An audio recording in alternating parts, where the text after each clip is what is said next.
Olá, pessoal! Neste vídeo nós vamos falar sobre gerenciamento de processos, monitoramento de processos, sinais, chamadas de sistema também, processos em primeiro e segundo plano, processos foreground, background e também sobre prioridades dentro dos sistemas Linux e Unix de forma geral. Vamos lá? Olá pessoal, bem-vindos a mais uma aula do nosso nanocurso de Linux, hoje sobre gerenciamento de processos. Muito bem, primeiro ponto, vamos verificar como nós monitoramos os processos, que são os programas em execução. Inclusive, toda vez que nós digitamos um programa aqui no terminal, ou invocamos um comando aqui no terminal, nós estamos criando um processo e executando esse processo. O comando padrão para a gente verificar é o comando ps. O comando ps mostra para a gente, então, que está em execução aqui, a partir desse terminal, quais os comandos que foram invocados. O bash é o nosso shell, nosso interpretador de comandos, e cada processo, como a gente estuda em teoria, tem a sua identificação de processo, seu Process Identification. Nós temos várias variações do comando PS. O comando PS ele segue várias nomenclaturas, vários estilos, BSD, Unix, GNU. Então você pode estranhar um pouquinho, mas eu vou digitar o comando sem flag nenhuma e é assim que ele vai funcionar mesmo, ou uma das possibilidades dele funcionar.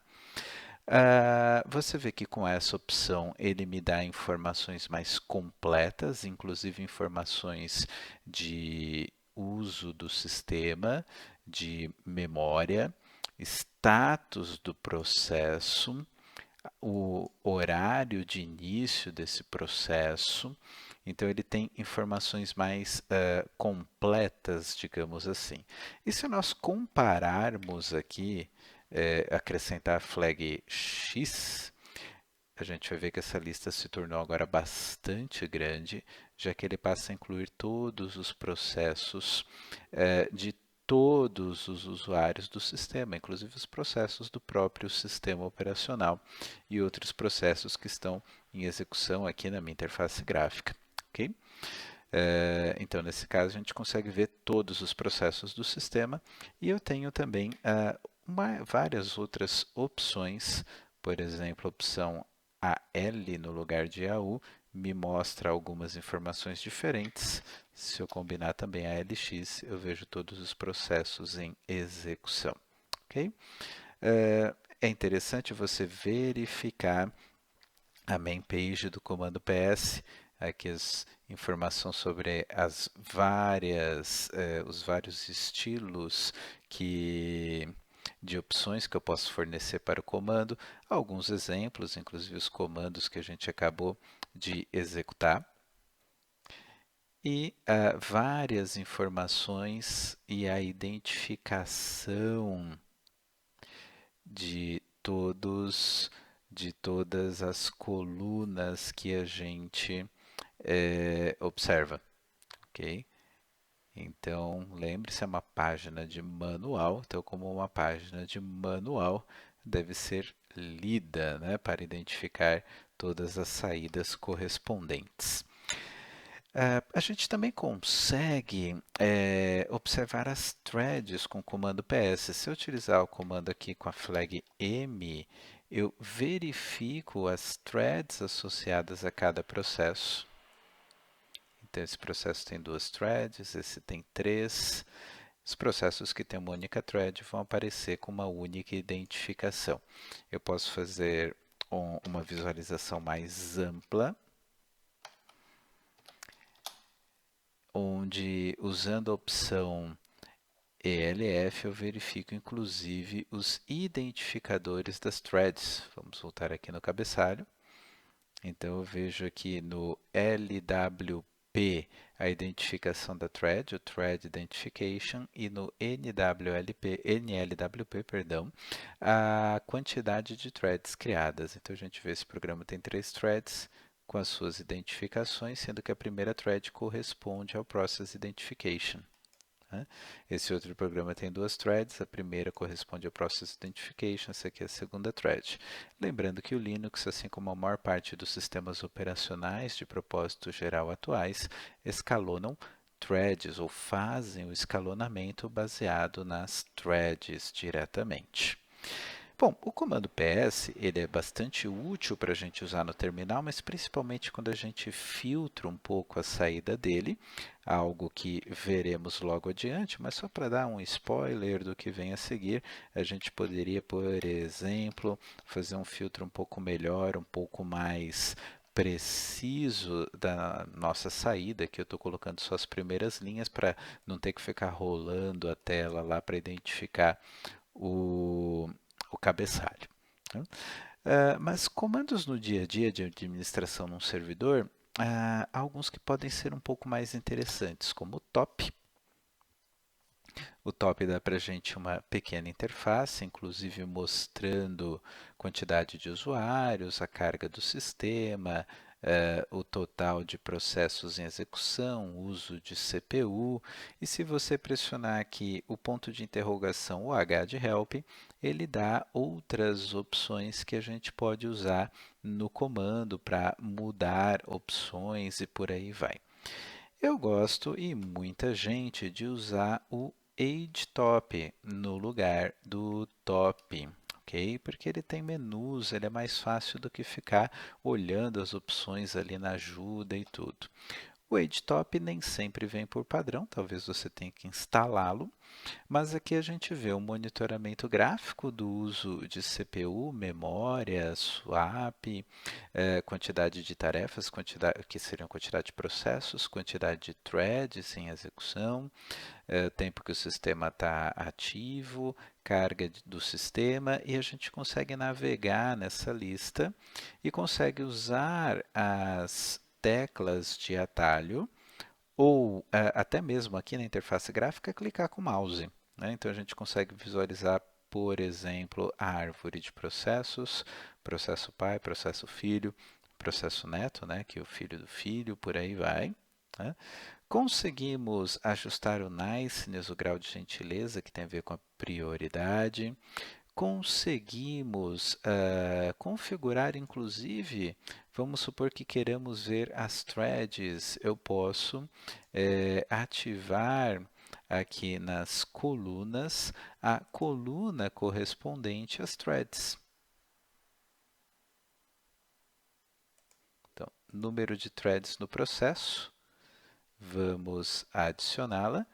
Isso funciona bem mesmo num servidor em linha de comando, é só usar as teclas de atalho. E agora a gente já consegue visualizar aqui a quantidade de threads que a gente tem no sistema. Posso inclusive aqui, ó, posso ajustar a filtragem aqui pelo número de threads, por exemplo. Né?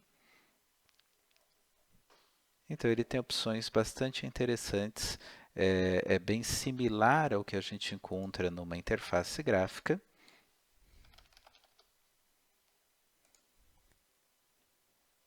Mas sendo executado em linha de comando, inclusive podendo ser executado num servidor. Ok?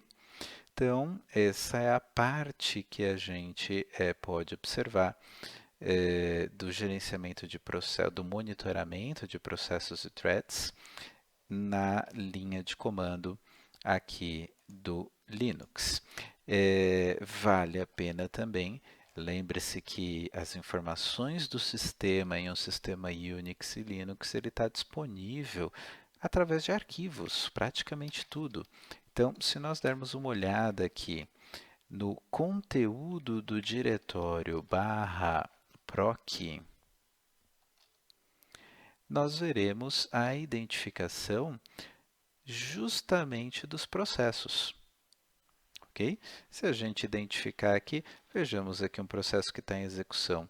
O bash aqui está no processo 2861 Process Identification dele. Então, se eu fizer o seguinte aqui, ó, ls/proc/2861, eu vejo uma série de informações que estão relacionadas ao meu processo. Aquela ideia de todo o conteúdo que eu tenho no bloco de controle de processos, etc., ele vai aparecer aqui. Então, muitos desses arquivos a gente consegue fazer um cat, verificar o que é que tem lá dentro, tá? Eh, e aí observar um pouco melhor esse controle do sistema operacional. Vamos falar agora sobre sinais. Os sinais estão para os processos, assim como as interrupções estão para o funcionamento do hardware. Nós temos o famoso comando kill, que, por exemplo, se a gente conferir aqui, eu abri o editor de texto, ele está com o processo 6057. Se eu digitar aqui, ó, kill, e o número do processo dele, 6057, vamos observar o que vai acontecer com o editor de texto. Bom, encerrou o editor de texto, matou o processo do editor de texto, e muita gente vê assim, o kill é o comando que encerra os processos, que mata os processos. Na verdade, se nós conferirmos a main page do comando kill envia um sinal para o processo, ok? Então, aí nós vamos ter uma lista de sinais, né? Inclusive, lendo a main page, nós podemos verificar o seguinte, a opção Q-L nos mostra uma lista completa desses sinais, e na main page tem as especificações. Agora, quando eu não indico o sinal, justamente o sinal de término do processo é o enviado por padrão. Ok? Por isso que ele tem essa consequência prática de matar o processo, porque na verdade é o sinal padrão que é enviado, mas qualquer outro sinal envolvido pode ser enviado usando o comando kill. Uma dica assim de ambiente desktop, se eu abrir aqui, por exemplo, abrir o gerenciador de arquivos, vamos supor que essa aplicação por alguma razão travou. Eu posso aqui executar o Alt F2, eu executo um comando na maior parte das interfaces gráficas do Unix e do Linux. Posso usar a versão Xkill, que ele é bem útil para fazer isso aqui. O cursor vira um X, eu clico na janela e ele mata o processo correspondente àquela janela. Ok? A gente tem mais explicações sobre sinais usando main signal. E aí a gente consegue ver um detalhamento sobre os sinais, isso é bem útil para entender um pouco melhor esses conceitos teóricos, como eles aparecem dentro do sistema operacional. E além dos sinais que envolvem a comunicação entre os processos, quando nós estamos solicitando ao kernel alguma coisa, nós disparamos para o kernel uma série de chamadas de sistema, de system calls. E um comando também bastante interessante do Linux é o comando strace, que seria, ele rastreia os sinais e as chamadas de sistema. Então, às vezes isso fica tão nebuloso numa aula teórica, mas ele de fato existe. Vamos fazer um teste, strace ls. Então, ao invés dele simplesmente me mostrar o conteúdo aqui do diretório, ele está me mostrando todas as chamadas de sistemas feitas, controle de entrada e saída, mapeamento de memória, abrir um arquivo, escrever na tela. Então, as séries de chamadas de sistema e também os sinais envolvidos na execução de um simples comando ls. E a gente pode fazer isso, na verdade, para qualquer comando que a gente queira executar, por exemplo, strace, pro comando PS, o strace me mostra aqui todas as chamadas de sistema realizadas, né? Todas as consultas aqui, ó, leitura de status, abrir o determinado arquivo ali para obter informação do processo, ler o conteúdo, fechar, abrir o próximo, etc., até que ele acaba aqui com uma escrita na tela, que é o que a gente vê normalmente quando executa o comando PS. Okay? Então, são comandos interessantes para verificar os bastidores do sistema operacional no que tange a sinais e chamadas de sistema, e fica um convite aí que você pesquise o que faz o comando no-hap. Esse é um comando bastante útil, por exemplo, se você faz uma conexão remota num servidor e quer deixar uma tarefa sendo executada sem interrupções, porque se na hora que você se desconectar desse servidor, a tarefa seria interrompida. Mas essa é a única dica que eu vou deixar, está lá no nosso material de apoio com uma lupinha, indicando que é um convite a você fazer uma pesquisa. Um outro detalhe que a gente estuda quando fala de processos dentro do sistema operacional são os processos de primeiro plano e de segundo plano, background, foreground. Um processo de segundo plano é aquele que está em execução sem que o seu canal de saída esteja ali redirecionado para o monitor, né, em termos práticos ali, sem a interação direta com o usuário. Então, de que forma a gente vai fazer isso? A sintaxe que eu vou usar é digitar um comando qualquer, e eu vou usar aqui um comando de interface gráfica para a gente, aliás, melhor, vou usar o editor de texto em o Nano em modo texto mesmo. Viram que eu adicionei um e-comercial aqui na frente. Esse e-comercial é para executar o processo em segundo plano. Tem uma consequência prática de manter o terminal liberado, porque aqui, ó, criei o processo 6333 e o terminal está liberado, ok? Mesmo que eu execute um processo na interface gráfica, o terminal também vai ficar liberado. Eu vou ver aqui, ó, abriu, né? Mas o terminal está liberado, porque se eu tivesse feito normalmente a execução do editor de texto aqui a partir da interface gráfica, o nosso terminal estaria ali preso nesse processo em primeiro plano, ok? Bom, eu estou com o editor de texto Nano em segundo plano. Ó. Se eu digitar o comando bg de background, ele me fala, olha, eu tenho um Nano aqui em segundo plano. Como é que eu trago ele para primeiro plano? Eu posso usar o comando fg foreground. Opa, o Nano está aqui agora em primeiro plano. Se eu sair do Nano, né, posso colocar aqui BG, não tem ninguém em segundo plano. Se eu colocar FG, não vem ninguém para frente, porque está limpo. Vou colocar aqui, ó, vou executar o Nano e vamos supor, puxa, eu quero voltar para o terminal. Se eu tiver no Linux servidor, por exemplo, eu não tenho uma interface gráfica para ir lá abrir outro terminal facilmente, embora eu possa trocar de terminal, né? Mas eu só queria olhar alguma coisa para trazer, para digitar aqui dentro, por exemplo, Ctrl Z, me coloca o processo em segundo plano. Ele funciona com boa parte dos comandos, por exemplo, se eu executar aqui o Midnight Commander, que é um gerenciador de arquivos muito útil para a gente usar quando está num servidor, quando está trabalhando só em modo texto. Ctrl Z coloca o Midnight Commander em segundo plano. Okay? Cuidado, né? Se eu for lá, por exemplo, digitar um terceiro programa aqui, o top, o Ctrl C, ele mata o processo. Né? O Ctrl Z deixa o processo em segundo plano, em estado de espera. Como é que eu vejo de uma forma geral, porque o BG aqui ele me traz só o Midnight Commander, mas eu lembro que o Nano também estava em segundo plano. Né?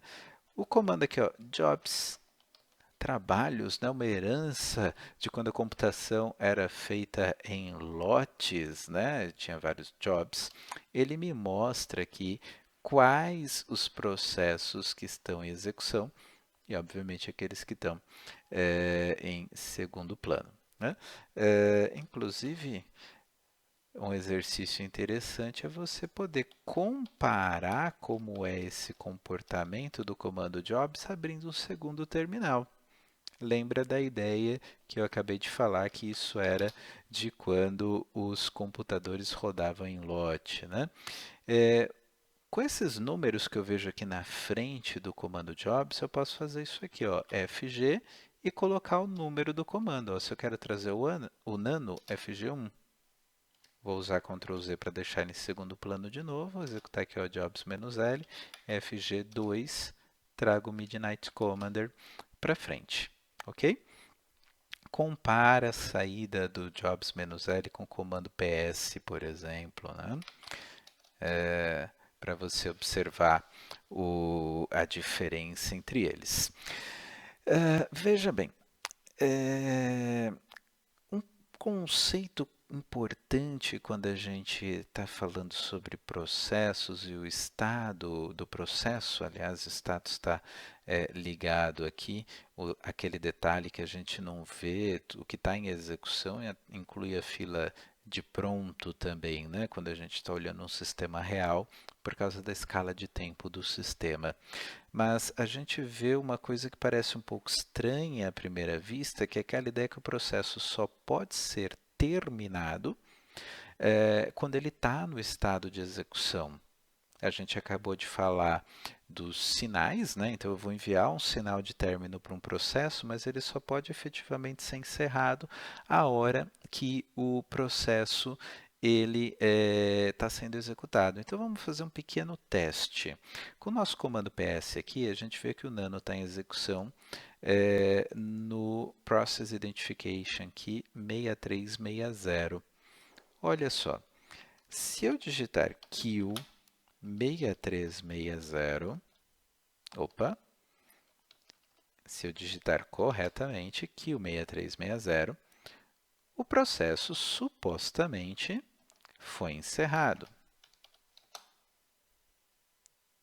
Só que o nano ainda está aqui, e o nano ainda está aqui parado. Vejam como observação para ele que há um sinal que foi enviado para o processo. O sinal só será recebido pelo processo a hora que a gente for executá-lo. Se eu trouxer o nano para primeiro plano, olha o que vai acontecer. Recebi sinal de término. Consequentemente, ele não apareceu para mim em primeiro plano, ele foi efetivamente encerrado. Não consta mais o nano aqui. Então, isso ilustra esse outro conceito teórico. Outro detalhe ligado aqui ao conceito de processos é a prioridade. Quando a gente executa aqui a opção PS-AL, nós vemos aqui a prioridade do processo, que nos sistemas Unix Linux, quanto mais baixa a prioridade, o valor da prioridade, na verdade, o processo é mais prioritário, e o niceness, que é o grau de gentileza. Nos sistemas Unix e Linux, a gente não mexe diretamente na prioridade do processo. A gente fala o seguinte, o meu processo ele quer ser mais egoísta, ele quer consumir mais recursos do sistema, ou o meu processo quer ser mais gentil, ele quer ficar à vontade, que os outros processos possam usufruir de mais recursos, ele quer menos prioridade, né? Então, se nós usarmos o comando nice, a gente consegue já ajustar a gentileza desse processo, de um processo que a gente vai criar.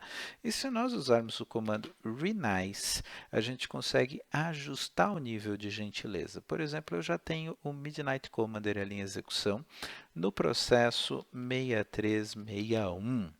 Então, ele vai me dar um erro de sintaxe aqui, porque na verdade eu não lembro aqui de cor como é que é. Então, ó, renice, vou colocar um menos help, renice, menos n, e aí a prioridade, eu posso colocar aqui na faixa de menos, mais ou menos 20 para aumentar ou diminuir a prioridade, o grau de gentileza. Então, se eu diminuo o grau de gentileza, a prioridade aumenta, né? Então, eu vou fazer o seguinte, eu vou colocar aqui menos 10, por exemplo, e aí sim, menos P, o número do processo. Então, essa é a sintaxe correta do comando. Permissão negada. Que bom, tem muita lógica ser apenas o administrador do sistema ter a permissão de alterar a prioridade dos processos e não o usuário comum. Então, usemos o sudo. Muito bem. Vejam, ó, prioridade de 0 para menos 10, que na verdade é o grau de gentileza que caiu para menos 10 e a prioridade caiu para 10. Lembrando que isso quer dizer que a prioridade aumentou. Esse processo agora é mais prioritário. Se a gente fizer a mesma brincadeira agora, só que colocar 10 positivo, ok? Nós verificamos que a prioridade, o valor aumentou, ou seja, a prioridade na prática diminuiu e o grau de gentileza dele está acima, né? Ele está demandando menos recursos. Então, é dessa maneira que a gente ajusta a prioridade nos sistemas Unix e Linux, lembrando do comportamento. Quanto menor o valor, maior a prioridade. Quanto maior o valor aqui, na verdade, essa prioridade é mais baixa.